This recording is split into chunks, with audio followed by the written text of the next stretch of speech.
Bom, gente, boa noite para todos.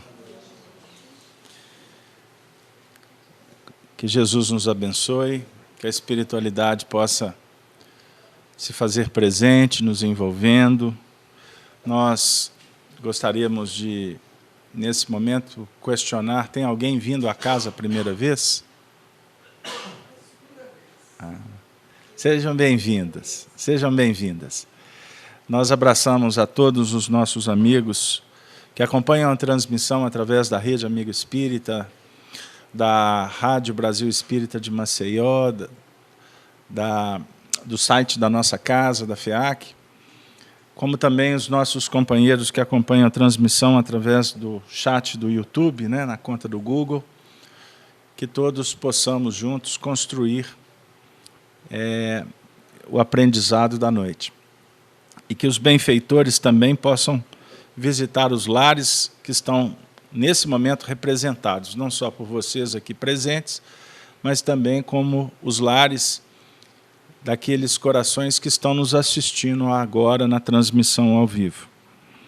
Bom, gente, com a alegria de sempre, nós vamos retornar ao estudo do Livro dos Espíritos, que é a obra básica da doutrina espírita, livro esse que foi publicado no dia 18 de abril de 1857, na França, Paris, codificado, coordenado por Allan Kardec, composto por 1019 questões. Nós estamos trabalhando com a segunda parte do Livro dos Espíritos, no capítulo 1º, que é intitulado Progressão dos Espíritos. Na última semana, nós fizemos a questão 115 e 115A. E hoje nós vamos trabalhar a questão 116, 117 e 118. 117, está certo. Eu vou ler a questão 115A até a 117. 115A, objeto de estudo da última semana. Entre os espíritos, alguns foram criados bons e outros maus. É a questão 115. Deus criou todos os espíritos simples e ignorantes, isto é, sem saber. A cada um deu uma missão, com o fim de esclarecê-los e de os fazer chegar progressivamente à perfeição.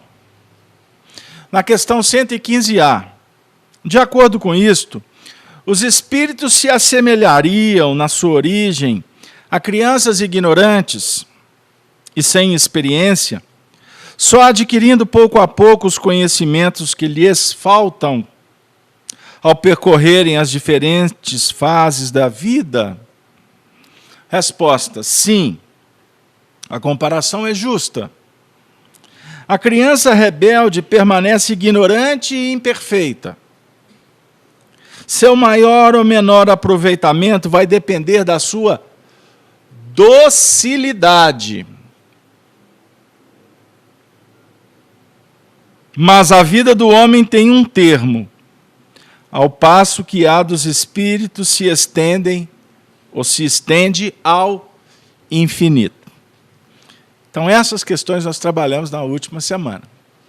Vamos já ler a 116, e a gente vai naturalmente fazer conexões com o que foi trabalhado na última semana. Então, quem não veio, não se preocupe, que a gente vai ajustar para que todos sejam atendidos. Questão 116, território novo. Kardec formula assim aos espíritos: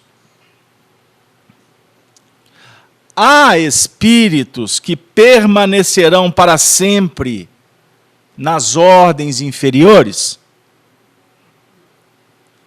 Resposta: não. Todos se tornarão perfeitos.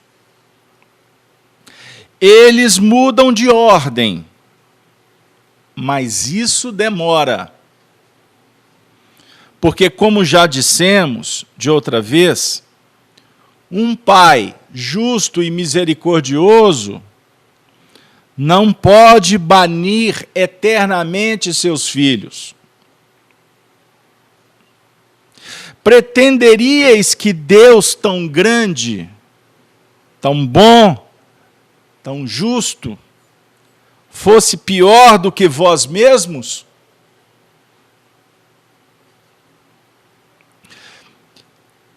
Eu vou continuar a leitura. Vou voltar só um pouquinho. Porque me chama muita atenção essa resposta à questão 15A, com uma palavrinha que, quando eu li, eu fiz questão de colocar em negrito, itálico, com a fonte 78. No processo do aprendizado, a criança rebelde permanece ignorante e imperfeita. Seu maior ou menor aproveitamento vai depender da sua docilidade.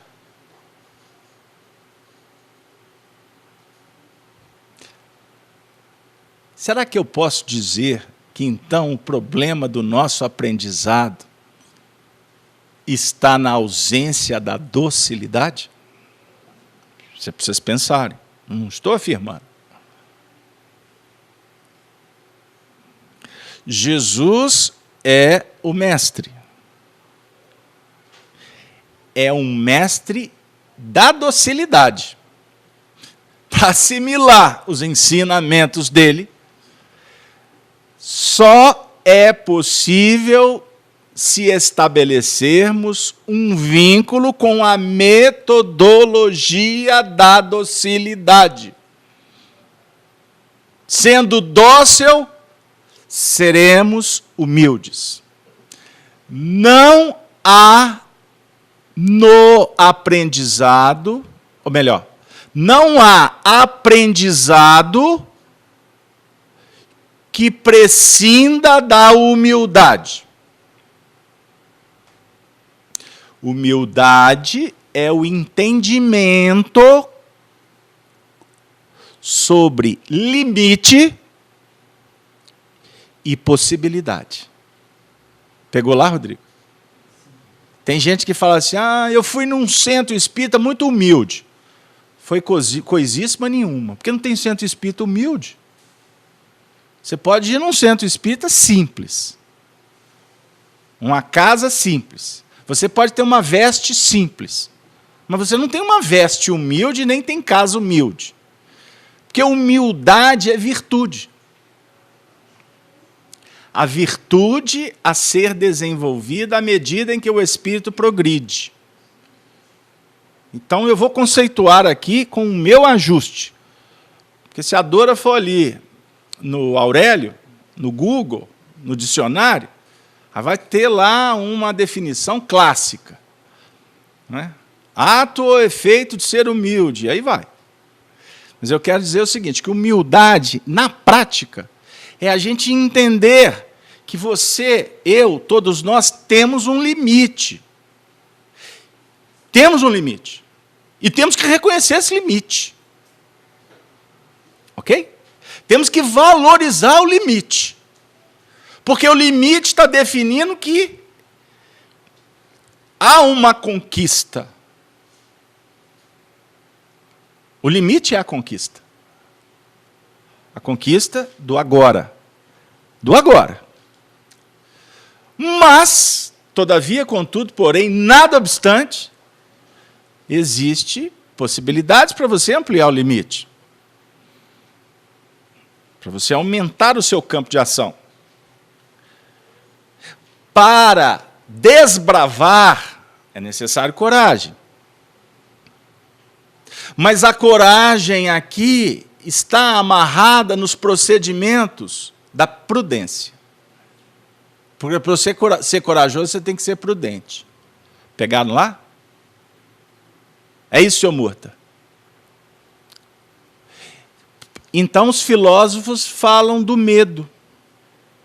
O medo, ele esboça um princípio elementar de conservação.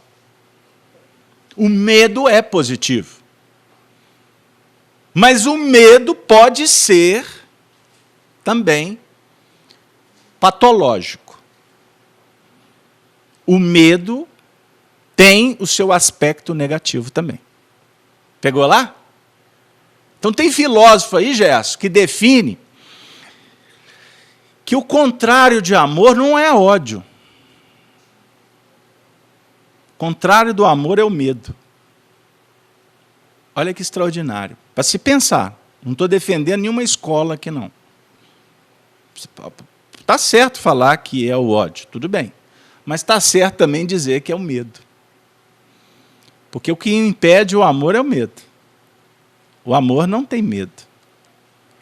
O amor na sua essencialidade. Não estou falando amor, sentimento. Porque existe também uma confusão na interpretação. Amor não é apenas sentimento. Amor é projeto que também envolve sentimento, mas que envolve fé, que envolve esperança. Tudo isso faz parte do amor. Envolve justiça, equidade, nobreza, educação, sabedoria. Tudo tem a ver com o amor. Aliás, o amor é a força que sustenta todos os predicados. Posso... Tudo para falar da docilidade. Olha para você ver como é que uma palavrinha pode nos desviar. E a Dora já até fechou o livro. Ela falou: o Casalberto não vai voltar, mas eu vou, Dora. Eu vou voltar. Eu vou voltar. Eu vou voltar. Então, na questão 116, está dizendo: todos os espíritos se tornarão perfeitos. Observemos a conexão doutrina e evangelho. Doutrina espírita é o desenvolvimento do evangelho. Foi Jesus quem predisse. Está no Antigo Testamento e Jesus respalda, quando ele afirma: vós sois deuses. Vós sois deuses. Em outro momento ele diz: sede, pois, vós perfeitos, como perfeito é o vosso Pai Celestial. Então ele está definindo sede, isso é imperativo. Sede, pois.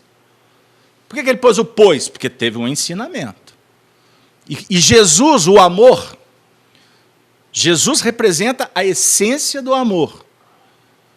Então, quando a gente está estudando o Evangelho, didaticamente a gente separa Jesus de Nazaré e Jesus Cristo. Jesus de Nazaré, doutrina espírita, nos esclarece. É o espírito mais puro, o espírito puro, mais perfeito, que pisou nesse planeta. E ele só teve aqui uma vez. Uma vez.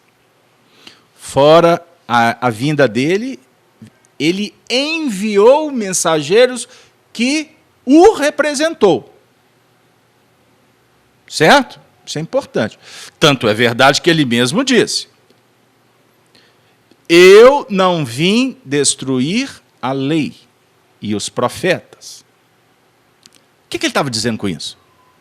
Que a lei está certa e que os profetas estão cobertos de razão. Profeta, não é falso profeta. Porque o profeta é reconhecido pelo que ele produz, não é pelo que ele fala. E nesses tempos que nós vivemos, foi predito também que naqueles tempos haveria, como haverão, ou como há, falsos cristos e falsos profetas que enganarão até os escolhidos. O assunto é grave. Então ele está dizendo, até quem tem conhecimento, quem tem sabedoria, quem tem maturidade, pode ser enganado. E isso é uma alertiva para nós. Quando o homem abrir a boca, o homem no sentido do que professa, do que está decodificando. Observe se a decodificação da mensagem está em sintonia, com ressonância com o que foi dito e vivido por Jesus. Se tiver um pouquinho de incoerência, faça prece pelo decodificador. vibre por aquele que está com boa intenção, mas ele ainda não dá conta. Não se prenda no homem, no microfone, no instrumento, mas se apegue à mensagem. Pegaram lá? Então eu vou voltar, nós estamos construindo. Sede vós, pois, perfeitos, como perfeito é o vosso Pai Celestial. Então, se no imperativo Jesus está dizendo, evolua, busque a perfeição. Agora, eu também, nessa temática, eu sou obrigado a ainda dar um break, ainda dar uma interrupção aqui. Quando ele afirma, sede vós perfeitos, como perfeito é o vosso Pai Celestial. Por que ele fala o vosso? Por que ele não fala, sede vós, pois, perfeito, como perfeito é o nosso Pai Celestial? Como na oração ele diz, Pai Nosso. O contexto é diferente. Porque a concepção de Deus é pessoal. É sua. O sentimento divino é seu. Você não divide. O senso divino, o senso de justiça, ele é desenvolvido à medida em que o espírito progride. Portanto, a minha análise da justiça é diferente da sua.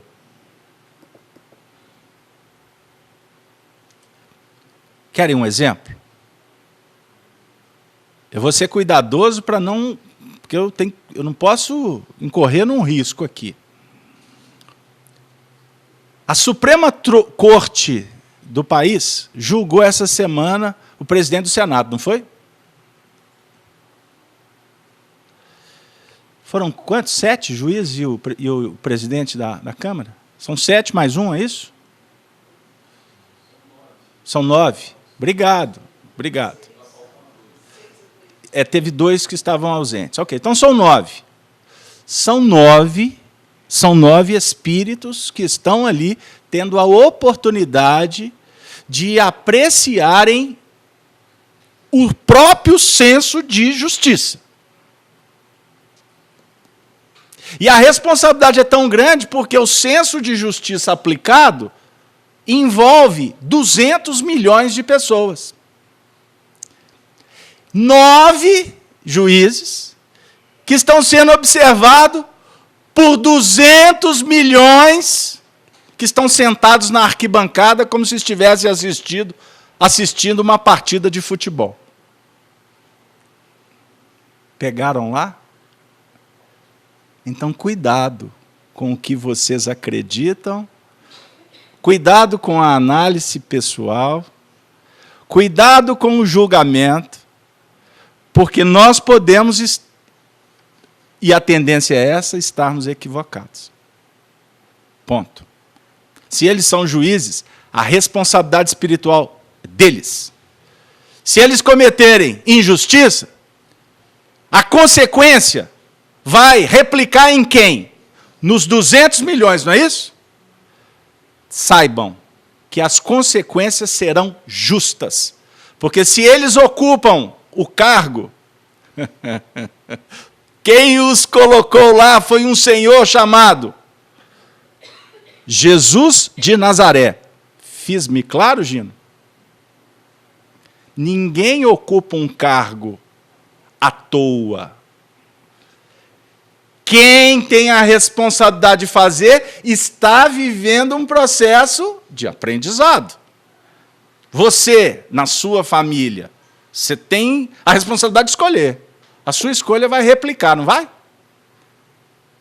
Agora, aquele que a sua escolha replicou, trouxe constrangimento, facilidade, dificuldade, alegria, tristeza, aquele que, em tese, está recolhendo o respingo da sua escolha, não vai estar recebendo de graça, por acaso. Precisava de eu entrar nesse sendal, seu Murta? Mas não foi à toa, não é, seu Murta? Cada um, disse Jesus, segundo suas obras. Agora, quem estiver sofrendo por causa da decisão do outro, precisa de rever conceitos. Não está entendendo como que funciona a evolução. Mas eu não vim aqui para falar da Suprema Corte, a não ser a do coração. Fiz-me claro? Hein? O assunto é empolgante, não é? Os espíritos se tornarão perfeitos, eles mudam de ordem, mas isto demora. Ponto. Não, ponto não, caso aberto é vírgula. Nós estamos estudando a escala espírita. Lembram aí os 2 últimos meses, seu Murta? Ficamos 2 meses estudando a escala espírita. Tem gente que lê isso aqui com a velocidade, 10 minutos leu todas essas questões. Mas não tem problema não. Está se informando. Nosso projeto aqui é mais do que a instrução. A mudança, a graduação, se eu posso assim dizer, em nível espiritual, ela é demorada. Não há mudanças abruptas. Pegaram lá? Aí o Emmanuel bate muito numa tecla conosco na sua obra, quando ele diz, enaltecendo Jesus no Evangelho, que dá para nós a equação da evolução. Se quiserdes ser feliz, persevera até o fim. Porque aquele que perseverar até o fim será salvo. O religioso tradicional fica em pânico, porque tem uma visão limitada a algumas décadas. Algum procedimento que envolve uma vida. Porque nós temos, na nossa intimidade, assuntos que nós estamos pelejando com ele há quanto tempo? Há quanto tempo? Você quer, aí você vai, aí daqui a pouco você volta, aí daqui a pouco você vai, aí chega um momento que você fala, eu não aguento, eu desisto. Aí vem a vida e fala assim, não desiste, vai de novo, hein? Aí você foge, não tem jeito. Aí o indivíduo vira para mim e diz, Casalberto, médium. Casalberto, quanto mais eu rezo, mais assombração aparece. E eu falo assim, vai mesmo. Ah, então vou parar de rezar. Não para, porque piora. Não para, porque piora. Mas até quando? Eu falo assim, até quando você tiver compromisso. Eu recebi um comentário hoje de um videozinho, um trecho de um estudo que eu fiz, até umas 2 semanas, onde eu comentei sobre a tragédia do time da Chapecoense. Obviamente que foi um comentário rápido, vocês imaginem só, uma palavra aqui já foi 20 minutos de reunião. Eu fiz um comentário sobre uma tragédia em 20 minutos. Obviamente que você deixa de falar uma série de coisas e você foca alguns pontos. Mas o que nós enaltecemos foi a questão da justiça divina. Justiça divina. Quem quiser aprofundar, abra um livro, estudem uma obra extraordinária que deveria ser cabeceira para nós estudarmos, o livro intitulado A Gênese, escrito por Allan Kardec. Nós vamos encontrar lá nos primeiros movimentos um texto que fala da providência divina. Um texto maravilhoso, que vai falar da justiça, da reencarnação, do amparo espiritual, da lei de causa e efeito, mas tudo objetivando o progresso, a libertação, a vitória do espírito sobre as influências da matéria, do mundo transitório, enfim. O comentário foi nesses termos. E é óbvio, que se eu estou falando de um acidente, eu vou dizer que aquele acidente não aconteceu por acaso. Não aconteceu por acaso. Aí vocês se recordam que aqui mesmo, nessa reunião, eu fiz outras reflexões, né? Poeticamente, eu falei do goleiro que fez uma defesa improvável, que essa defesa representou o time chegar na final, ser possivelmente campeão, mas, na realidade, essa defesa significou a condição deles entrarem para fazer a viagem e morreram 71 pessoas. Eu falei 75, ninguém me corrigiu. Foi 71, não é isso? Enfim, com 6 sobreviventes. Então, aí houve manifestações de toda a ordem, a gente recebe, acessa, e teve uma pessoa que ficou extremamente incomodada com o que nós falamos. E essa pessoa, e eu estou fazendo questão de trazer, porque foi um comentário muito importante, que caracteriza exatamente a dificuldade das pessoas materialistas compreenderem esse mecanismo da justiça divina. Porque os olhares, os interesses, eles estão todos eles voltados para esta vida, que se acaba muito rápido. Então, imagine um materialista, você dizer para ele que 77 pessoas entraram num voo, 77, agora até eu fiquei em dúvida. Foram 71 mortes, é isso, Gerson? Com 6 sobreviventes? 77. Um para lá, um para menos, me perdoe. E que essa viagem estava programada. Imagine você como um parente, um filho, uma esposa, muitas viúvas, jogadores novos, jovens, a maioria com 20 e poucos anos, não foi? Então, viúvas talvez com nem 10 anos de casado, posso chutar? 15 anos de casado, sei lá. Com crianças, 2, 3 meninos. Imagina o futuro. Imagine você trabalhar esse conceito com quem não tem uma visão mais ampliada. E essa pessoa, com todo o direito, me chamou de louco. Se bem que ela tem razão. Ela ficou indignada com o que nós falamos. Mas que coisa maluca é essa? Então, gente, por isso é que essa mensagem da espiritualidade, do Evangelho, ela tem um endereço muito certeiro. Viu, Rodrigo? Essa mensagem ela é objetiva a atender a quem está pedindo, não é quem está curioso. É quem está apenas querendo. Não. Essa mensagem, ela precisa de todo vamos dizer assim, uma circunstância que favoreça para que o indivíduo abra as portas do coração para recebê-la. Por isso que Jesus disse que a mensagem dele não foi para os doutores do templo. A mensagem dele foi objetivando os simples, os puros de coração. Bem-aventurados os que sofrem. Bem-aventurados que têm sede de justiça. É o sermão da montanha. Ele está dizendo o seguinte, que nós estamos demorando.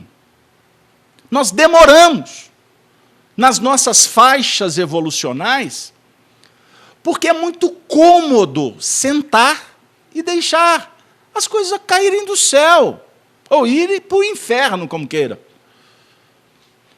É complexo você falar para Jesus assim, Jesus, eu vou te seguir. É complexo, não é simples, não. Agora, é muito fácil, em tese, né? É prazeroso falar assim, Jesus, me ajuda. Porque é o vem a nós. Antigamente, os antigos, né? Os antigos pronunciavam muito isso. Uma coisa é o vem a nós. A outra coisa é o vosso reino. Entendeu, Duval? Duval está aí? Tá, não. Edivaldo, seu irmão foi embora e não voltou. Edivaldo, é muito fácil. Jesus, estou com o senhor. Aí o indivíduo chega aqui no centro, começa a assistir reunião, tanta coisa boa, informações, aí fica empolgado. Aí daqui a pouco ele começa a ver o pessoal trabalhando. Pô, mas aquele povo lá sexta-feira, vem para cá, ó, fica aqui. Vocês estão incomodados aí com o ventilador? Vem para cá. Aqui é mais, aí é mais caro, bobo. Aqui é 0,800. Aí ele começa a ver o povo trabalhando aqui. Sexta-feira a gente vai lá na FEAC, o povo está lá. Aqui é povo tem feriado, não. Não, mas esse trabalho é de vera, hein? Eu vou achar que eu vou mexer com esse negócio de espiritismo, não, que daqui a pouco eles vão arrumar emprego lá para mim, eu não vou poder nem viajar mais. Hein? Não é assim? Pegar lá o que eu quero falar, que seguir Jesus não é fácil, porque nós vamos precisar, em tese, mudar o ritmo, porque nós estamos demorando. E quando eu falo mudar o ritmo, é mudar, não o ritmo no sentido de acelerar para começar a fazer milhões de coisas, mas mudar o ritmo, a frequência mental, vibracional, espiritual. Antes, briga, guerra. Antes, pensar só em si. Com Jesus, começar a verificar que você só vai se apaziguar, você só vai encontrar qualidade de vida a partir do momento que você oferecer paz para os outros. Que você começar a qualificar a vida do semelhante. É isso que vai qualificar, é isso que vai mudar a sua vida. Eles mudam de ordem, mas isso demora. Porque, como já dissemos de outra vez, um pai justo e misericordioso não pode banir eternamente seus filhos. Banir de onde? Para o inferno? Banir no sentido de expulsar da casa. Esse banimento aqui, né, na realidade, é um símbolo que define o seguinte, que Deus, ele jamais nos deixa órfãos. Você pode virar as costas para ele, mas ele continua existindo. Eu sempre uso o simbolismo do sol. Se você acredita ou não que existe o sol, isso não altera em nada o preço do dólar e nem do euro. Porque o sol vai continuar existindo. O sol é o mantenedor da vida. É o símbolo, é a representação de Deus na nossa vida. Ele sempre vai disponibilizar os recursos. Agora, quem se desvincula somos nós. Nó, Casalberto, estou até com vergonha, porque eu acho que eu abandonei Deus. Não é nesse sentido. É no sentido de estabelecer uma conexão de sentimento, de interesse por uma vida diferenciada, de uma vida que não seja a vida da mesmice que bilhões de pessoas elegem como prioridade. Elegem como prioridade. E por elegermos como prioridade uma vida materialista, qual é o preço? É tudo que a gente está vendo aí fora.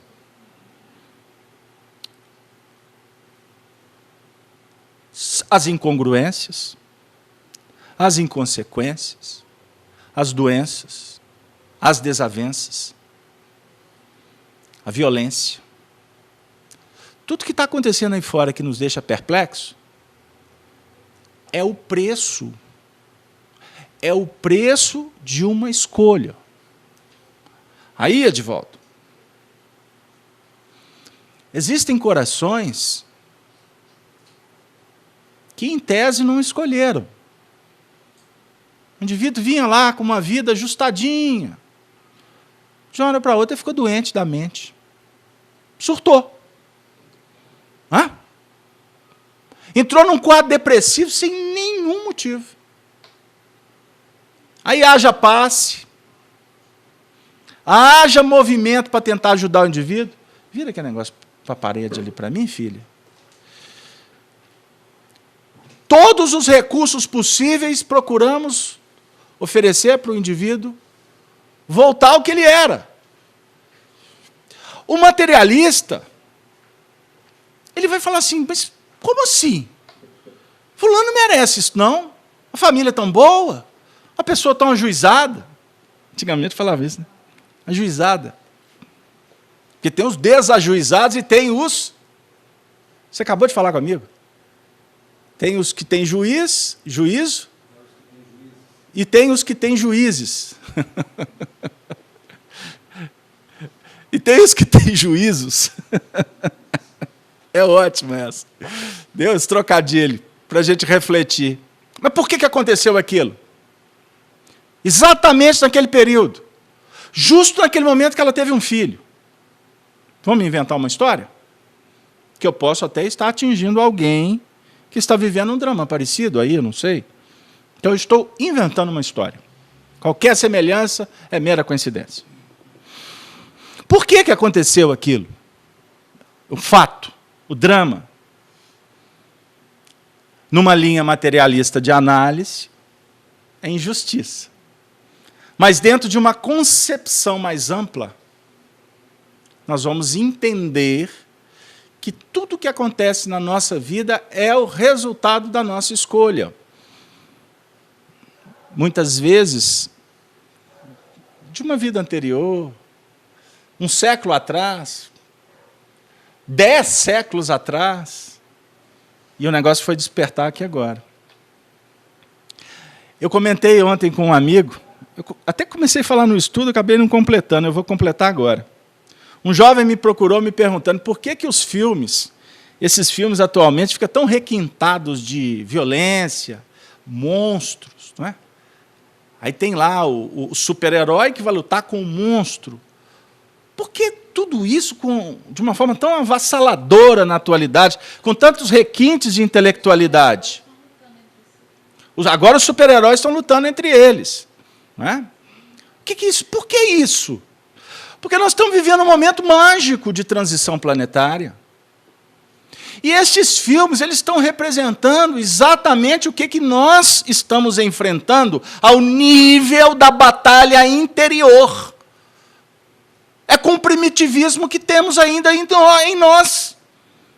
Então, o dinossauro lá, que o indivíduo está fugindo daquele monstro, não é? Esse dinossauro está aqui dentro. É o período de uma organização de uma arca. Não foi o que aconteceu no símbolo de Sodoma e Gomorra? Deus chamou Noé e mandou que Noé fizesse o quê? Construísse uma arca, porque aconteceria um grande dilúvio. Uma mudança. Ninguém acreditou em Noé, que era um homem justo. Olha o símbolo, um homem justo. Um homem que estaria sendo convidado para um descanso. Noé, do descansar. Mas vai descansar após uma grande turbulência, uma grande tempestade. 40 dias. Olha o número 4 aqui. Tem alguma coisa a ver com os 400 anos de escravidão do povo hebreu do Egito? Tem a ver com os 40 anos da fuga do Egito no deserto? A história aqui são 40 dias e 40 noites. O número 4, que define um processo, o número 4 representa a reencarnação, o mergulho do espírito para lidar com a sua realidade, vivendo num painel que vai sugerir para ele uma viagem no templo íntimo. A sua família representa o símbolo dos recursos positivos e negativos. O seu ambiente de trabalho é o painel necessário. Aquele chefe exigente ou indiferente. Aquele companheiro que fica te espesiando, aquele que fica te estimulando. É como se você estivesse diante de um grande painel, mergulhando na sua intimidade e enfrentando feras e encontrando super-heróis. O que é o Superman? Vou lá só no Superman, porque senão daqui a pouco tem Homem-Aranha, aí vira uma confusão. Aí agora estão brigando entre eles, né? Porque dá dinheiro, aí, pensa bem. Porque a gente já sabe que o super-herói vai vencer o monstro. Porque está escrito, sede vós perfeito, como perfeito é vosso Pai Celestial. Aí o texto diz assim, então tá, os monstros você vai vencer. Agora eu quero ver você vencer o seu adversário, que também é um super-herói. Por que é um super-herói? Porque antes ele foi virtude. Só que agora ele está virando vício. Nós nos apoiamos no passado. O nosso passado foi construído em cima de ideais, sonhos. Então, tudo que nós fizemos antes, nós fizemos com o objetivo de acertar. Porque fica assim, nossa, tem espírita que gasta um tempo discutindo isso, né? Nossa, mas meu passado é só lama, é só sujidade. Meu Deus, como eu sou... Isso é churumela. Porque lá atrás, tudo que nós fizemos porque acreditávamos num templo, acreditávamos num castelo, acreditávamos no heroísmo. Só que não sabíamos fazer. E agora olhar para o passado com uma visão inquisitorial não é lidar com a história como devemos encará-la. Tanto é verdade que, muitas vezes, a história se apresenta como um verdadeiro monstro, um verdadeiro fruto teratológico. O indivíduo, não, eu não quero nem saber disso, não me conta, não. Aí ele foge. São as fugas espetaculosas, em pleno voo. Você está indo na direção de resolver uma questão, um problema. Aí, no meio do caminho, você resolve abortar. Não quero isso, não. Não é assim? O indivíduo chega e te traz um assunto. Você não conversa comigo isso, não. Hein? Aí o outro vem dialogar. Ele conversa olhando lá para as paredes, porque ele não dá conta de olhar no olho. Por que o indivíduo não olha no olho do outro? Porque ele se sente invadido, ele se sente desautorizado. Por quê? Pelo olhar do outro? Ou pela consciência que está dizendo assim, você tem muita coisa para resolver. Aí você não olha. Aí você dissimula. Aí você conversa evasivamente, não dá resposta. Mente. Eu conversava isso mais cedo, né? Como que muitas vezes a gente fica perplexos com pessoas até do nosso nível de relação, que estão conversando com você, sorrindo, mas por trás estão te apunhalando. E se dizem, muitas vezes, religiosos. Falam de Jesus.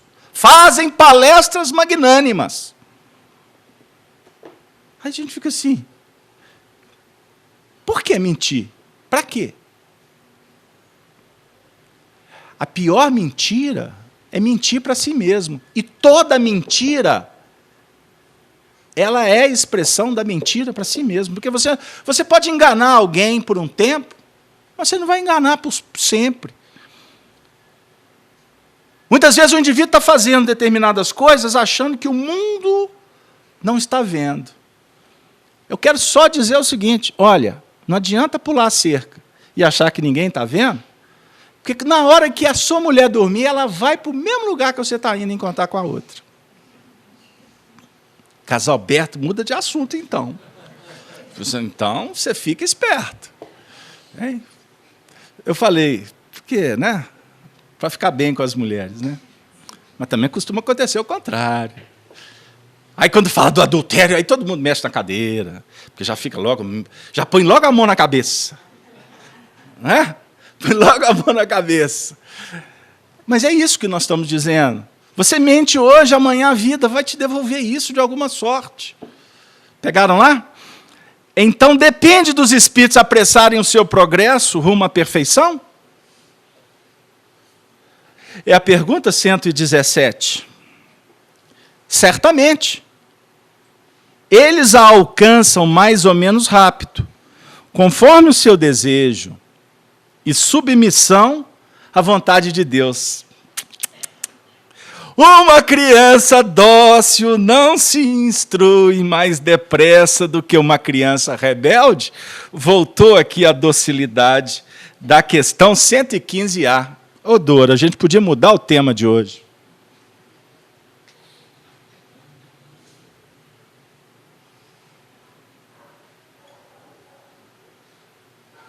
Docilidade é o tema nosso.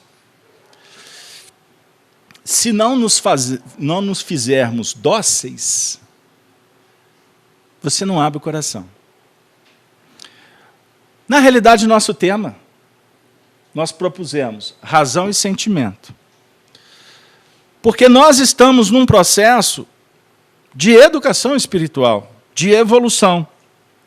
A questão aqui que está sendo discutida é a posição que ocupamos, a demora em ocupar, em permanecer nessa posição, e a condição para sair dessa posição.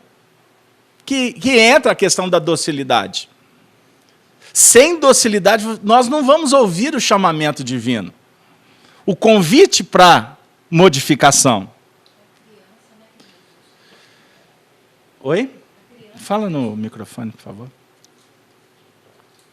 Quando Jesus nos propôs, né, nos tornarmos crianças para entrar no reino dos céus, né? Sim. Ele colocou a criança no meio dos apóstolos. Enquanto não vos converterdes e vos tornardes igual a criança, não podereis entrar no reino dos céus.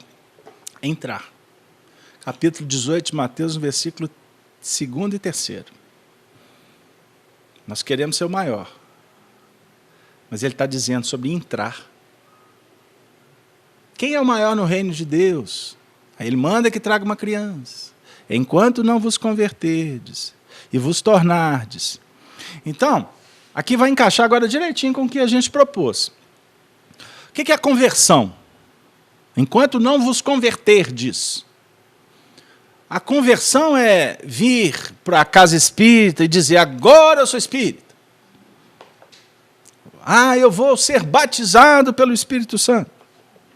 Ah, tá. Ok. A conversão aqui é mudança. E essa mudança, primeiro, ela se dá na mente. Conversão. Converter é mudar para uma outra ideia, para uma outra proposta, certo? Isso, do grego, vem a questão da metanoia. Metanoia, mudança da mente. A nossa mente é que produz. A nossa mente é que elabora para que nós realizemos. Pegou lá? A nossa mente é um espelho que recebe luz, que decodifica a luz e que implementa essa luz nas ações. Vós sois a luz do mundo, não se pode esconder uma cidade edificada sobre os montes. Foi Jesus quem disse. Lá no capítulo 5 do Evangelho de Mateus. Nem se pode colocar a candeia sobre o alqueire. Candeia tem que ser no alto.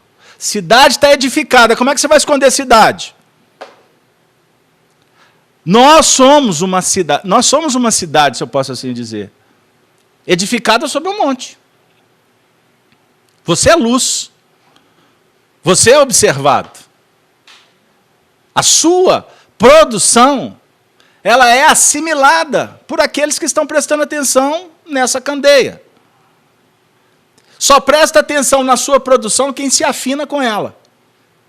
Quem não se afina vai criticar. Vai atirar pedra. Existem pedras atiradas na luz por despeito, por ciúme, por inveja. E a gente costuma dizer, agora eu me recordo de Honório Abreu. Honório sempre citava um texto do Emmanuel, em que o Emmanuel, conversando com Chico, dizia: Chico, enquanto existem milhões que criticam, graças a Deus existem pouquíssimos que fazem. E só faz quem tem coragem em fazer. Se faz bem, se faz mal, existe um movimento que está caracterizando uma produção. Agora, quem não entende a importância do indivíduo estar ralando, trabalhando, investindo, fazendo, ele senta na cadeira da acomodação e do despeito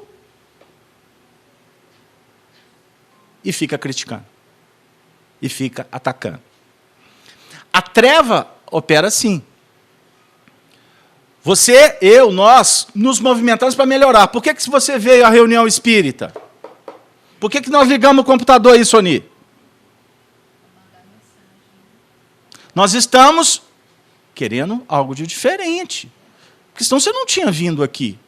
Quantas coisas, em tese, melhores aí no mundo para fazer do que vir a uma reunião, ficar um tempão ouvindo, e ainda junto que o expositor não ajuda, né, seu Morto? dá sono, cansa, coitado, está ficando velho, repete. Já contou essa história. Nós viemos aqui porque precisamos de fazer alguma coisa, não é verdade? E a gente já saiu daquela condição agora de, no final do ano, falar assim, ano que vem... Olha, o que vocês vão ouvir, que 2017 vai ser diferente. Daqui para frente, disse o Roberto, tudo vai ser diferente. Hein? Aí diz o Emmanuel também, o Emmanuel tem uma frase especial que ele fala, que a promessa, muitas vezes, é uma água que singra um território árido e vai desaguar num rio, no mar chamado nunca. Promessas, promessas, promessas. Pegaram lá? Nós estamos aqui porque nós estamos cansados de promessas. Promessas que vêm de fora. E as promessas que nós elaboramos, dizendo que a gente ia melhorar. Nós precisamos de fazer. Chegou um momento que, olha, não dá mais para tergiversar, filosofar, ficar discutindo sexo dos anjos. Ah, agora eu vou na religião tal, agora eu vou na outra. Ah, agora eu vou no templo lá. Não gostei desse pastor, eu vou no do outro. Ah, aquele padre lá, olha, no centro espírita. Não, esse centro espírita, o médium é poderoso. No outro lá, se tiver câncer, vai que eles curam. São templos abençoados. São núcleos do bem. Só que o nosso papo aqui é muito claro. Até quando eu vou continuar flutuando, entrando e saindo e não resolvendo? O indivíduo me procura e fala assim, olha, eu já troquei, eu já passei na mão de uns 20 psicólogos. 38 analistas. Hein? Endocrinologista já foi no monte. Hein? Casalberto, continua tudo a mesma coisa. Pô, então, peraí, você está afim de conversar? Porque se passou por 30 psicólogos, está meio complicado até para conversar, eu imagino. Mas quando o indivíduo está lúcido, vamos sentar aqui? Você está igual um companheiro que está casando pela 10ª vez. Nenhuma das 9 mulheres prestaram. Essa agora que é a alma gêmea. Daqui a 6 meses ele está procurando a 11ª. Porque ele é um azarado. Só arrumou chifre em cabeça de cavalo. É. Só confusão. Ele, coitado. O mundo é que está errado. Ele é um bonzinho. Ele é um coitado. Por que está mudando tanto? Porque, na realidade, o problema está com você. O problema não está lá fora. Agora, também, se caiu na mão de 10 incompetentes, também tem uma explicação. Porque tem que, muitas vezes, passar por aquelas dificuldades, igual a azeitona, né? Quando fica sem destino, né? Doida para ser absorvida, mas ela fica sem destino, ela só para em lugar errado. Hein? Aí só parou em lugar errado, porque tem algo que precisa de ser ajustado. Humildade, paciência, prudência, tolerância.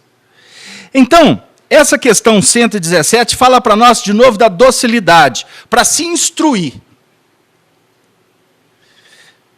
Vontade de Deus. Tá, vamos encaixar aqui? Vontade de Deus, docilidade, desígnios, justiça. Então, a condição sine qua non para a gente entrar nesse processo de um aprendizado consciente é de nos fazermos crianças, no sentido de pureza e de docilidade. E também de fé, porque a criança sempre acredita no pai. Por mais que o pai fomente para que ela um dia, ou daqui a pouco, se torne órfã de um pai vivo. Aos milhões por aí. órfãos de pais vivos. Eu vi uma cena, há pouco, um garotinho de 6 anos gritando com a mãe, mas aos berros. Eu falei assim, nossa, daqui a pouco está trancafiando a mãe. Mas eu conheço a metodologia que a mãe adotou com ele. Ela gritou com ele desde o berço. É natural que ele, que agora começa a despontar, grite com ela. Lei de causa e efeito. Uma metodologia utilizada que traz, naturalmente, uma resposta. A Dora, minha representante das sacerdotisas de Jesus na educação, Dora sabe. Não, mas é lógico. Os professores são sacerdotes. Você é uma sacerdotisa, hein? Sacerdotisa. Nossa, ficou chique, gostei. Agora eu só te chamo de sacerdotisa. Hein, Dora? Você sabe que eu repito muito isso. Por que o mundo sem limite? Porque somos nós.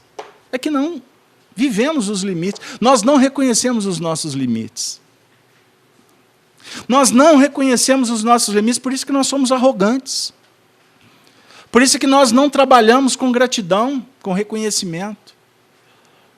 Eu conversava com meu filho outro dia, eu falei assim, meu filho, você estuda numa escola, todos os dias que eu vou te buscar na escola, eu vejo o busto do patrono. Eu queria te contar que todos os dias que eu venho aqui, eu faço uma prece e agradeço esse patrono dessa escola, porque ele te acolhe aqui. Não, pai, mas ele viveu lá no século IV. Pois é. E eu queria te dizer que você está num quartinho muito especial que ele preparou para você ser acolhido aqui pelos benfeitores que estão sob a tutela dele. Aí é lógico que eu vou puxar a sardinha para o meu lado, né? Eu queria te contar, inclusive, que ele é um dos espíritos que ajudaram Allan Kardec na codificação do espiritismo. O que eu estou contando para ele? História? Eu estou simplesmente dando informação? Ou estou me expressando aqui vaidosamente, como alguns podem achar? E com razão? Mas a gente tem que falar do que a gente vive, do que a gente está conhecendo como história. A gente tem que falar do nosso passado, né? Porque, aliás, quem não tem passado não tem história. Eu estou dizendo para o meu filho, eu estou falando para ele sobre gratidão, eu estou falando sobre espiritualidade, eu estou falando para ele sobre moral, eu estou falando para ele sobre ética, eu estou falando para ele sobre respeito à sociedade. Aonde que você for, eu falo com os meus filhos, você vai na casa de alguém, nunca abre a geladeira. Nossa, é antigo. Não, eu não sou antigo. Porque eu sou de uma escola que meu pai falava, quando você for na casa de alguém, você não senta na cama de ninguém. Porque você não sabe se a pessoa quer que a cama seja um ambiente íntimo dela, você vai sentar, você não sabe se a pessoa não gosta de que alguém com a roupa lá de fora venha e traga. Não sei. Então, como eu não sei como é que funciona lá, eu vou me atrever. Pegou gesso? Você acha que eu estou muito antiquado e cada vez pior? Pegaram lá, gente? Agora, obviamente, que para trabalhar esse assunto você tem que ter docilidade. Porque se nós não refletirmos sobre coisas pequenininhas, como o que eu estou dizendo, de abrir uma geladeira, de quando eu entrar na casa de alguém, pede licença. Quem me ensinou isso, eu não sei se eu aprendi, não, mas quem me ensinou isso foi Jesus. Lá no capítulo 10º do Evangelho de Mateus, senhor Murta, no texto intitulado A Missão dos 12, ele fala para os discípulos que eles pudessem ir, semear a boa nova e que eles fossem de 2. O ir de 2 é extraordinário. Você vai fazer tarefa espírita, você não vai sozinho, não. A não ser que não tenha jeito. Vai de 2. Um sustenta o outro. Um enxerga de um jeito, o outro enxerga do outro. Pegaram lá? Jesus estava falando de coletivo, de colaboração. Trabalho com Jesus é às claras, é em equipe. Tudo se vai desligar a câmera, tem treva. Se o que eu estou conversando aqui na Casa Espírita com a Soni, se a Dora entrar e não puder ouvir, tem treva. É lógico que os diretores vão tratar de determinados assuntos que pode ser que, em determinadas circunstâncias, não tenha que chegar para o grande público. Pegaram lá? Aí é só uma questão de cuidado, de gerenciamento, etc. Mas por que eu tenho que falar assim? Tem alguma coisa dizendo que está errado, que tem treva, que tem que mentir, que tem que dissimular? No dia que a gente tiver que viver com alguém escondendo alguma coisa, significa que a relação está com problema. Tudo bem, Casalberto. Eu sei que tem coisas que você não vai falar, porque você tem que esperar que mature. Não é? Eu não vou conversar determinados assuntos com uma criança de 8 anos de idade, como muitos pais fazem. Como muitos fazem em nome de uma pseudo-liberdade. Não percebem que o aprendizado é um mecanismo metodológico que respeita tempo, espaço, maturidade. Então, continue permitindo que o seu filho fique até 2 horas da manhã na televisão. E ele tem só 8 anos de idade. Sonia, você ia falar? O Tiago está perguntando aqui, Carlos Alberto, se todo processo de educação e transformação necessita simbolicamente da fase do deserto, como aconteceu com Paulo de Tarso. Assimilação. Como é que é o nome dele? Tiago. Tiago, amigo, espere um pouquinho, te respondo daqui a pouquinho. Nós colocamos no quadro o mecanismo da instrução, da educação, e colocamos também o evangelho. A instrução, ela propõe para nós a informação. A educação propõe a formação. E o evangelho propõe a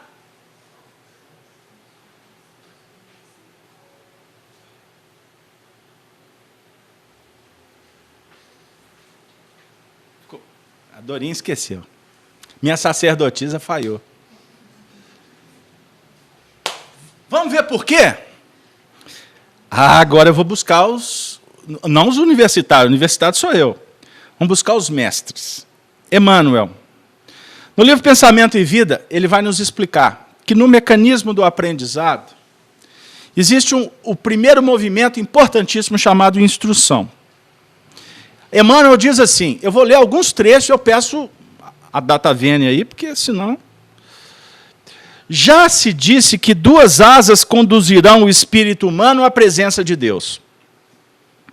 Uma chama-se amor, a outra, sabedoria. Pelo amor, que acima de tudo é serviço aos semelhantes, a criatura se ilumina e a formoseia por dentro, emitindo em favor dos outros o reflexo de suas próprias virtudes. E pela sabedoria, que começa na aquisição de conhecimento, recolhe a influência dos vanguardeiros do progresso, que lhe comunicam os reflexos da própria grandeza, impelindo-a para o alto. Aí, no final, ele diz o seguinte, que conhecer é patrocinar a libertação de nós mesmos, colocando-nos a caminho de novos horizontes na vida. Corre-nos, pois, o dever de estudar sempre, escolhendo o melhor para que as nossas ideias e exemplos reflitam as ideias e os exemplos dos paladinos da luz.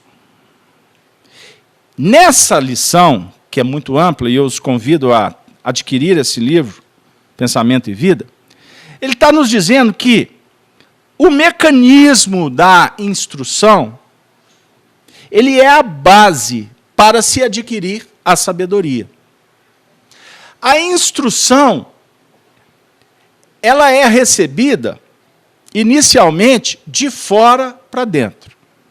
Você vai em busca de um conteúdo, e esse conteúdo assimilado, ele nos auxilia a interpretar a vida de uma forma diferente. Deu aí? Agora, o que é importante a gente entender é o seguinte, que a instrução apenas nos informa. Que a instrução não é suficiente no processo da evolução espiritual. Deu aí? Isso é importante para a gente. Nós podemos adquirir a instrução de várias maneiras. Nós podemos estudar de várias maneiras. Uma palestra, um livro, um filme. Não é? Nós podemos estudar a vida de várias maneiras, observando os recados que a vida nos oferece. É uma maneira de instruirmos. Agora, embora todo esse mecanismo seja um vigoroso imã de força atrativa, que plasma as nossas emoções e concepções, é necessário trabalharmos de forma a aplicar a instrução que estamos recebendo.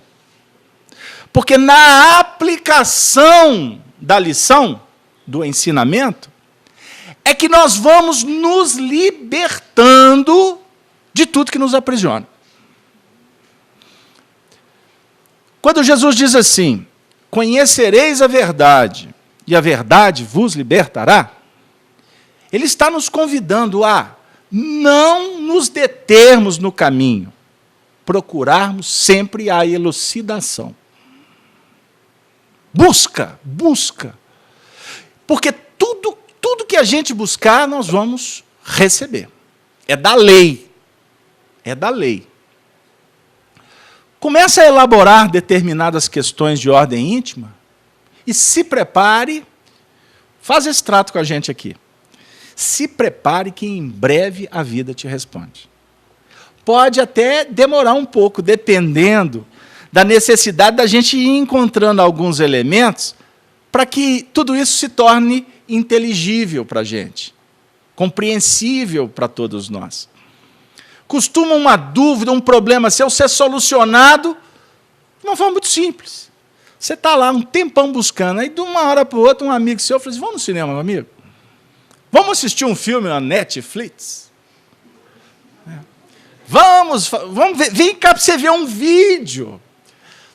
Aí um outro mandou um WhatsApp. O problema é chegar coisa boa. Né? Aí, de repente, você vai assistir ali 2, 3 minutos de algo que vai mexer profundamente com você e vai te dar a resposta do que você está precisando, do que você está buscando. Do nada, você está lá na televisão. Né? Ah, na minha época, a gente tinha que levantar, dava um trabalho, Gerson. Você tinha um seletor, né? E o lá de casa quebrava, que a televisão sempre. Quebrava, era uma luta. Depois tinha que ficar remendando, era cheio de parafuso lá, gambiarra. Hoje os meninos ficam tudo ali no controle remoto, hein? Aí tá lá, pá. Tem uns que fica 2 horas, só pá. Ele vai trocando de canal, mas a mente dele está lá no Polo Sul. Eu não sei porque que ele está mudando de canal, porque ele não está prestando atenção em nada do que ele está colocando ali. Mas eu estou brincando. Aí, do nada, cai lá numa cena que te chama a atenção. Pá, você vai assistir um filme que tem tudo a ver com aquilo que você está vivendo. É um tipo de instrução. É isso que eu estou querendo expressar. Porque o conhecimento, ele favorece tudo na nossa vida. Quantas coisas que a gente está pagando um preço porque a gente desconhecia? E que hoje, essas gerações aí, estão recebendo assim, na bandeja. Né? Que antes, você não tinha essas informações, acesso a tantas coisas. Seja na área, por exemplo, da alimentação, da saúde. Quantas doenças que agora estão sendo solucionadas, e nós mesmo conhecemos um número considerável de pessoas que morreram com aquela doença que hoje já é resolvida pela ciência. Não é? E que, inclusive, já apontam as causas, o que influenciam de uma forma extraordinária na mudança do nosso comportamento, para evitar essas doenças. É o conhecimento, gente. Nós estamos aqui buscando conhecimento espiritual. Qual o objetivo?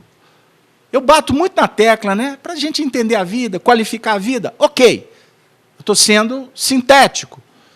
Mas a gente pode desdobrar isso. Por que eu vim aqui na Casa Espírita estudar sobre espírito? Eu convivo com espíritos. O indivíduo tem mediunidade. Falar da desencarnação são assuntos que podem até, em tese, não trazer tanto resultado agora. Mas não tenham dúvida de que um dia vocês, eu, vamos nos recordar de assuntos que foram discutidos aqui e que vão ajudar.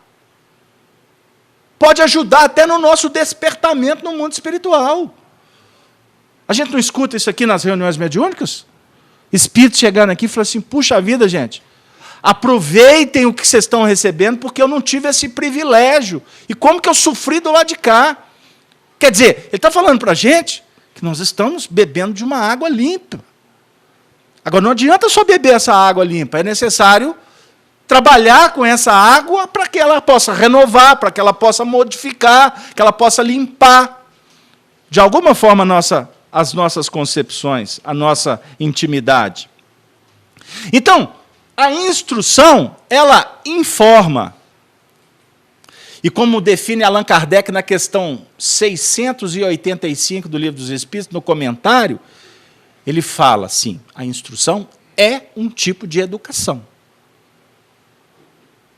Mas ela não é suficiente. A educação, no seu sentido amplo, agora eu vou trazer Allan Kardec ipsis litteris. Ele fala assim, é a formação de hábitos saudáveis. Hábitos saudáveis. Aí eu vou recorrer ao Emmanuel. O Emmanuel fala sobre hábito. O hábito é uma esteira de reflexos mentais acumulados, operando constante indução à rotina.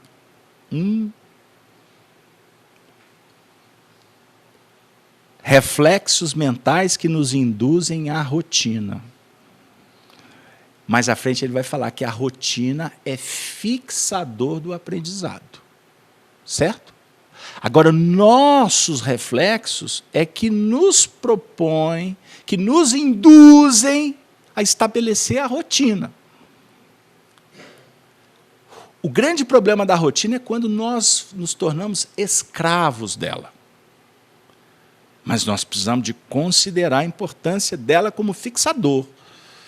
Eu gosto do exemplo daquele que foi bater o martelo no prego. A primeira vez ele acertou o dedo. O prego entortou, mas ele foi desenvolvendo habilidade. Ele foi criando um hábito ali, ele foi instaurando um reflexo da intimidade. Depois que ele aprende, nunca mais ele esquece de como bater o martelo na cabeça do prego. O hábito salutar, ele fixa caractere. Então, por exemplo, nós estamos vindo à reunião espírita, nós estamos criando um hábito.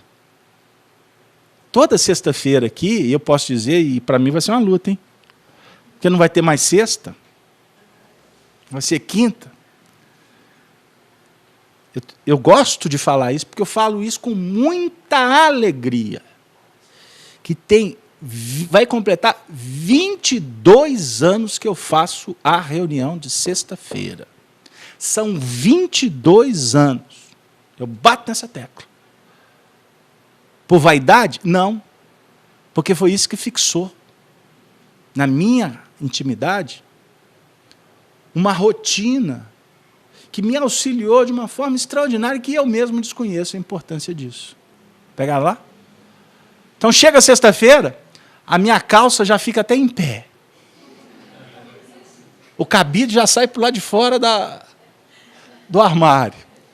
O computador já se ajusta. Aí meu filho, minha família, falou, pai, eu já sei, pai, o senhor vai, eu sei. Então tá bom. Hein? Antigamente eu punha debaixo do braço, hoje não dá para. Daqui a pouco talvez vão me levar. Chegar com a cadeira de roda lá. Hein? Fixou o caractere. Faça o bem e fixa isso. Na hora do aperto, o seu estímulo vai ser assim, faça o bem. Pegaram lá? Quem fixa o caractere na área da violência, toda adversidade ele já está pronto para dar o soco. É automático, pegaram lá, porque já fixou esse caractere, já implementou. Por isso que o instinto, quando a gente estuda a lei de conservação no Livro dos Espíritos, a definir que o instinto, depois ele vai se intelectualizando, o instinto do Cristo, a reação do Cristo é amar. Nós estamos aqui nos instruindo para começar a implementar hábitos para amar, mas por enquanto ainda nós estamos nos convertendo. Enquanto não vos converterdes, igual a criança. Sony lembrou o texto. Eu passei por ele, vocês acharam que eu esqueci dele. Não esqueci, não. Mas depois ele fala assim, e vos fizerdes, igual a criança. Então, primeiro é converter aqui, mente. É estabelecer na instrução um projeto de educação, formando caracteres, implementando novos hábitos no bem. Assim, realizando, nós vamos nos fazermos como criança. O instinto da criança é o instinto do bem. E eu não estou falando aqui criança está reencarnada, tá? Espírito, não é nada disso. Eu estou falando do estado de alma da criança que tende a abraçar, confiar, buscar aconchego do pai de uma forma pura. A criança, na minha época, sempre tinha a expectativa que o papai ia consertar o velotrol que quebrou. Tem velotrol ainda? Tem? Ah, ainda bem. Porque eu já estou me sentindo um museu ambulante. Assisti um vídeo outro dia com a Ave Maguete, eu fiquei tão saudoso. Ave Maguete. Era um carro antigo, viu, pessoal novo aí? Pegaram lá o que eu quis dizer sobre a fixação dos caracteres. Então, a educação, olha como que o Emmanuel começa a lição, no livro também, Pensamento e Vida, falando o que é educação. Ele começa dizendo assim, disse-nos o Cristo, brilhe a vossa luz. Ele começa falando de educação, lembrando de Jesus, brilhe a vossa luz. E ele mesmo, o Mestre Divino, é a nossa divina luz na evolução planetária. Admitia-se antigamente que a recomendação do Senhor fosse um mero aviso de essência mística, conclamando profitentes do culto externo, da escola religiosa, a suposto relevo individual depois da morte na imaginária corte celestial. Hoje, no entanto, reconhecemos que a lição de Jesus deve ser aplicada em todas as condições, todos os dias. Aí ele vai desenvolver, e eu não vou poder ler tudo. Mais à frente ele diz assim, o pensamento, esse trecho eu vou ler, é força criativa, pensamento, força criativa, a exteriorizar-se da criatura que o gera. Então você gera, ele se exterioriza, por intermédio de ondas, pensamento, ondas, em circuitos de ação e reação no tempo, sendo tão mensurável como o fotônio que, arrojado pelo fulcro luminescente que o produz, percorre o espaço com velocidade determinada, sustentando o hausto fulgurante do Criador. Papagaio, não entendi nada. Calma. A mente humana é um espelho de luz, emitindo raios. Então a mente emite, mas a mente também assimila. E isso acontece de uma forma sistemática. Então, simbolicamente, a minha mente está espargindo e a mente de vocês está assimilando. Cada um com a sua condição. Esse espelho, entretanto, jaz mais ou menos prisioneiro das sombras espessas da ignorância. Então, quer dizer, sua mente é espelho. Mas essa mente, ela é trabalhada de acordo com a nossa condição de sermos prisioneiros da ignorância. Lembra que nós falamos da instrução? Qual que é a ideia da instrução? Não é clarear para vencer a ignorância? Então, a nossa ignorância, ela dificulta para que você posicione esse espelho na direção certa. Por isso é que Jesus disse assim, bem-aventurados os que têm olhos de ver. Pegaram? Bem-aventurado quem sabe posicionar a mente para decodificar, para receber coisas boas. Aí eu vou pular, porque aqui o texto é longo. Mas ele diz assim, brilhe a vossa luz, lá no final. Isso quer dizer que o potencial de luz do nosso espírito deve fulgir em sua grandeza plena. E semelhante feito somente poderá ser atingido pela educação, que nos propicie o justo burilamento, ajuste desse espelho. Agora, ele vai concluir com um texto que a gente reservou de uma forma especial para a noite. Mas a educação, com o cultivo da inteligência e com o aperfeiçoamento do campo íntimo, em exaltação de conhecimento, bondade, saber e virtude, não será conseguida tão só a força da instrução. Não é só a força da instrução que se imponha de fora para dentro, mas sim com a consciente adesão da vontade que, em se consagrando ao bem por si própria, sem constrangimento de qualquer natureza, pode libertar e polir o coração. Nesse coração, plasmando uma face de um espelho cristalina, capaz de refletir a vida gloriosa e transformar, consequentemente, o cérebro em preciosa usina de energia superior, projetando reflexos de beleza e sublimação. Para vocês, nós gostaríamos de dizer o seguinte: o texto é filosófico, profundo, mas na prática ele está dizendo o seguinte, que se nos fizermos como crianças, nós vamos conseguir refletir a beleza da vida. O que vai nos impulsionar a realizar o que nos compete fazer como crianças, ou como seres em despertamento, em conscientização quanto às responsabilidades da vida. Só assim que nós vamos vencendo o que nos algema, o que nos aprisiona. Portanto, eu quero dizer o seguinte, não basta ler, não basta ouvir, não basta ser informado. É necessário entrarmos nesse circuito de educação,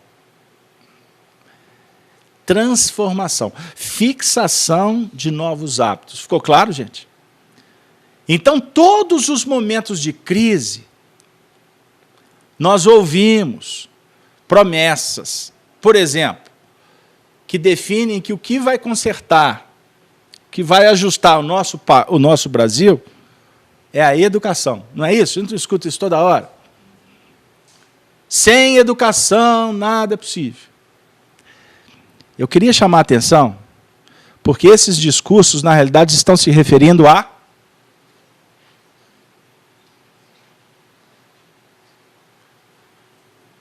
esses discursos não estão falando da educação no seu sentido amplo. A visão espiritual da educação, ela não se limita apenas a uma personalidade que está em trânsito pelo planeta. Os espíritos trabalham conosco promovendo um projeto de educação do homem integral.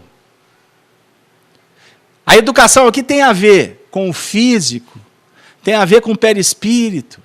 A educação numa visão espiritual, tem a ver com a mediunidade. Então, os médiuns aqui da casa, qual é o nosso discurso? Quando o médium vem para a reunião, que ele fala assim, ele vem para a atividade para educar a sensibilidade dele. E educando a sensibilidade dele, ele favorece para que sejam atendidos os espíritos, que vão se comunicar através deles. Se o médium é desajustado, se o médium está desequilibrado, o fenômeno mediúnico através dele se dará no diapasão do seu desequilíbrio, do seu desajuste.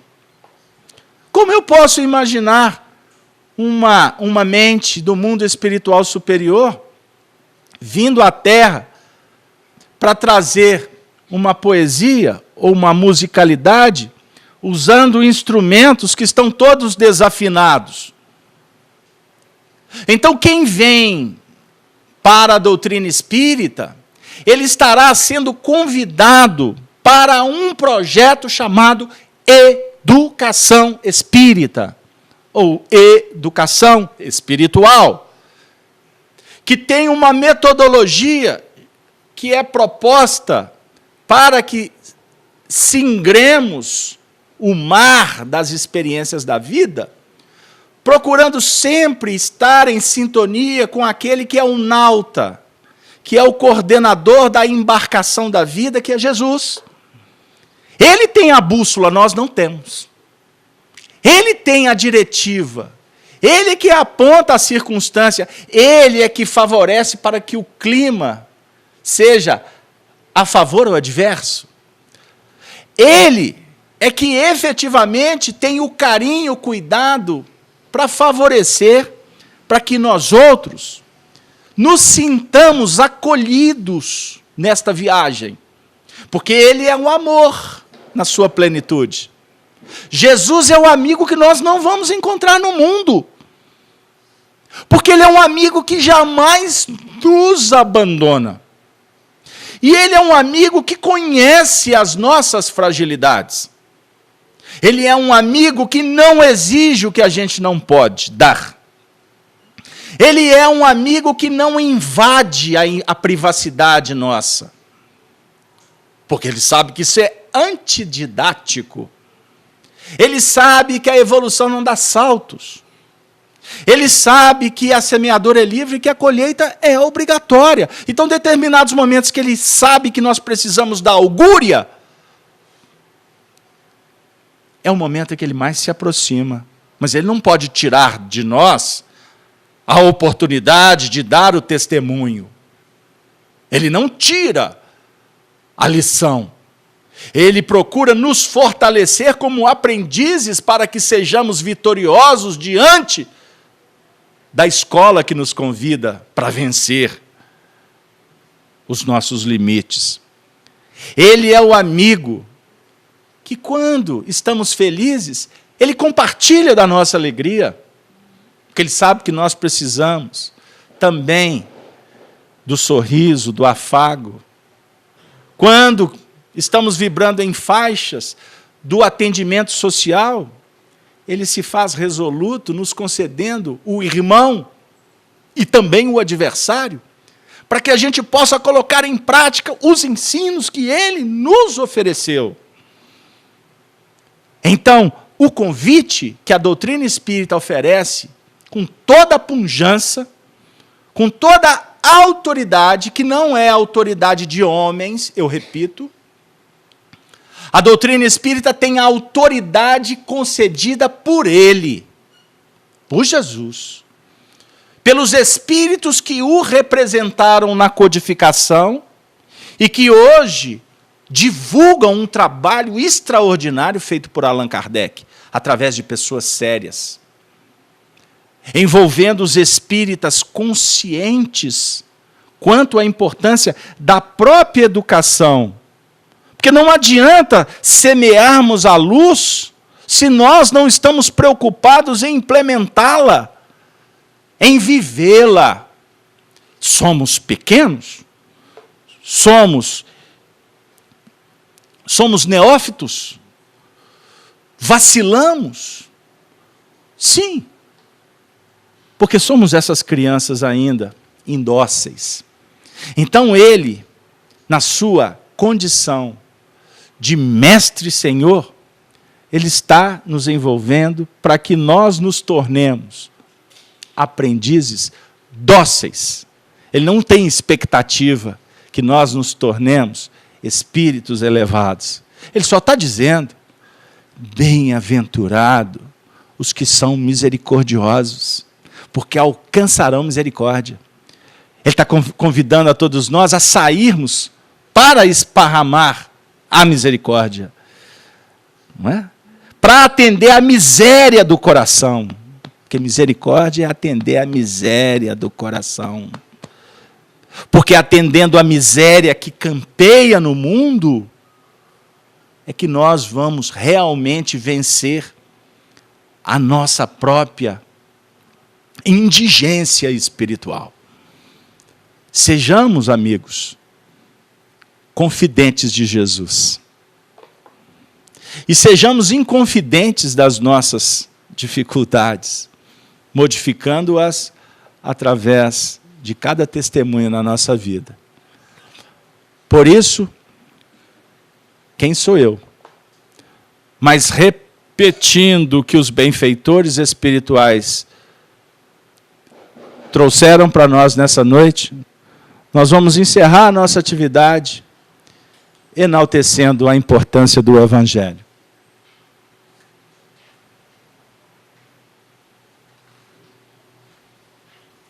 Porque a doutrina espírita propõe para nós a educação espiritual. Fixação de novos caracteres. É o batismo da água. Mas o batismo de Jesus é o único capaz de transformar. Porque o batismo de Jesus é o batismo do fogo. Portanto, a instrução informa. A educação forma o novo ser. E o Evangelho é que há de transformar pedras em pães, espinhos que valorizam a importância das rosas. Porque as rosas representam para nós nesse instante o sentimento a caminho da sublimação. E ontem, os cristãos de várias religiões, de vários segmentos, inclusive aqui em Belo Horizonte, foi um feriado dedicado a Nossa Senhora. Então, nós gostaríamos de que esta rosa, plasmada nesse ambiente agora, por aqueles que tutelam o projeto Allan Kardec nesta casa, que essa rosa, que nos está sendo presenteada pelo alto, possa também representar o nosso mais puro e profundo sentimento de gratidão a Maria de Nazaré, a mãe de Jesus, a mãe espiritual de todos nós. Que ela possa envolver, favorecer a todos os nossos familiares e amigos, a todos que passam por dificuldades do caminho, a todos que ainda não se despertaram para a realidade espiritual, a todos que compusemos estes bilhões de seres que estamos encarnados e desencarnados do planeta Terra. Que Maria Santíssima nos ajude para que tenhamos paz e que semeemos sempre a paz. Muita paz, muita alegria, muita esperança. É o que os benfeitores e todos nós desejamos a todos vocês. Nesse final de ano, e que 2017, quando retornarmos, agora não mais nas sextas-feiras, mas nas quintas, começar tudo de novo, aí 21, será? Que 2017 seja um ano pródigo para todos nós, mas sexta-feira ainda estaremos aqui, dia 16, para encerrarmos as atividades do ano. Então, tenham todos muita paz, muita alegria. Me despeço, desejando a todos um bom final de semana. Obrigado.